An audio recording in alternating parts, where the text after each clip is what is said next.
Correção Pet História, volume 2, 2021, semana 2, nono ano. Eu sou a Prof. Lili e vou acompanhar vocês nessa correção. Correção de atividades, nono ano, História, semana 2, páginas 106 e 107 do PET.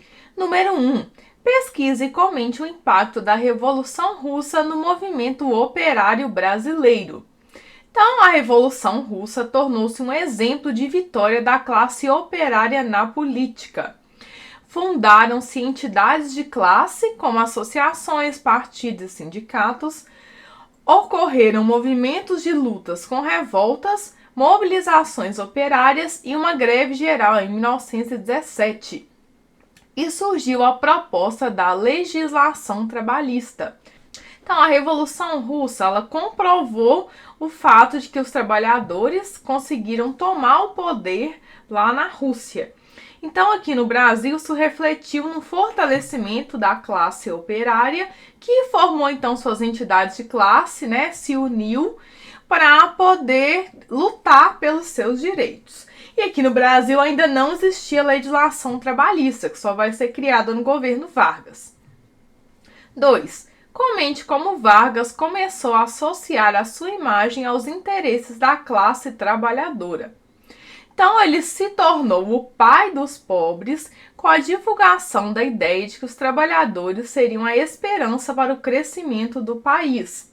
Através de propagandas, gerou a associação dele aos trabalhadores. E isso passou a ser chamado de trabalhismo. Pessoal, vocês gostam aqui das correções do Geografidades? Ajuda aí para vocês? Então me ajuda também, se inscreve aqui no canal. E se você quiser receber a notificação dos vídeos que saem aqui diariamente, clique no sininho preto, ok? Número 3. Reproduza o quadro e complete-o de forma objetiva. Faça uma pesquisa para buscar as informações solicitadas. Gente, mas esse quadro me deu um trabalho que vocês não fazem ideia.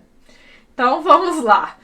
Revolta Federalista. Local: região sul do Brasil. Data e período: 1893 e 1895. Aliás, é A, né? Motivações: discordância quanto à política centralizadora da República e a disputa entre os federalistas e os legalistas. Então, eles discordavam com relação à forma da política da República que havia sido implantada no país recentemente. Então, teve uma disputa entre os federalistas e os legalistas. O resultado: houve uma violenta guerra civil e terminou com acordo de paz e anistia aos rebeldes. Revolta da Armada, Rio de Janeiro, data 1893. Os marinheiros reivindicaram a maior participação na República, porque o Exército já tinha uma grande participação na República, inclusive aí nos cargos políticos, e os marinheiros queriam também essa participação. Então, a revolta foi abafada e os manifestantes se uniram aos rebeldes da região sul. Então, vários deles entraram para a revolta federalista. Cangaço, Nordeste do Brasil, séculos 19 e 20. Então, motivações: disputa de terra, coronelismo e revolta à situação de miséria vivenciada nessa região do país. Resultados: após a morte de Lampião, que é o grande protagonista desse movimento, os demais líderes se renderam no governo Vargas, ok? Guerra de Canudos ocorreu no sertão da Bahia entre 1896 e 1897.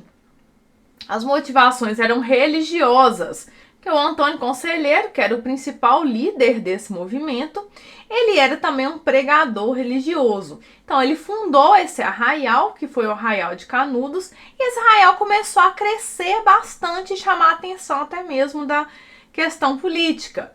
Com o passar do tempo, eles se tornaram uma forma de resistência ao governo republicano.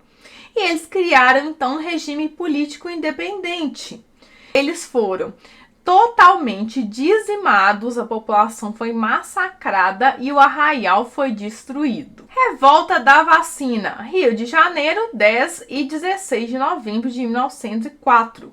Então, a motivação eram contra a vacinação obrigatória da população. Lembrando que as condições sanitárias dessa época eram péssimas. Então, o governo, na época, resolveu implantar a vacinação obrigatória para diminuir a quantidade de doenças no país. Mas a população não queria se vacinar, então eles se revoltaram. Resultados: foi controlada a revolta, mas eles conseguiram que a vacina se tornasse facultativa. Então, de certa forma, eles venceram, porque aí vacinava quem queria. Revolta da Chibata, no Rio de Janeiro, novembro de 1910. Então, a motivação era contra o uso de chibatas na Marinha para punir os negros. Então, os oficiais brancos da Marinha puniam, castigavam os marinheiros, né, de baixo escalão, que eram os afrodescendentes, através das chibatas, dando chibatadas. A revolta era contra isso, né, que realmente é um absurdo. Então, a revolta foi sufocada com violência e os envolvidos foram presos. Movimento tenentista. Rio de Janeiro, década de 1920. Os oficiais do exército estavam insatisfeitos com a política da Primeira República. E o resultado foi a perseguição do governo, levou à dispersão do movimento. Um dos nomes mais conhecidos dessa revolta, desse movimento, foi Luiz Carlos Prestes, e eles percorreram várias regiões aí do Brasil, angariando pessoas para esse movimento. Mas com o passar do tempo, o movimento foi se dispersando e Luiz Carlos Prestes passou a lutar por outras coisas e apareceu aí no país depois, numa outra parte no cenário político, quando ele se aliou aí ao comunismo. Número 4. Leia o texto sobre o Estado Novo e escolha o título mais adequado.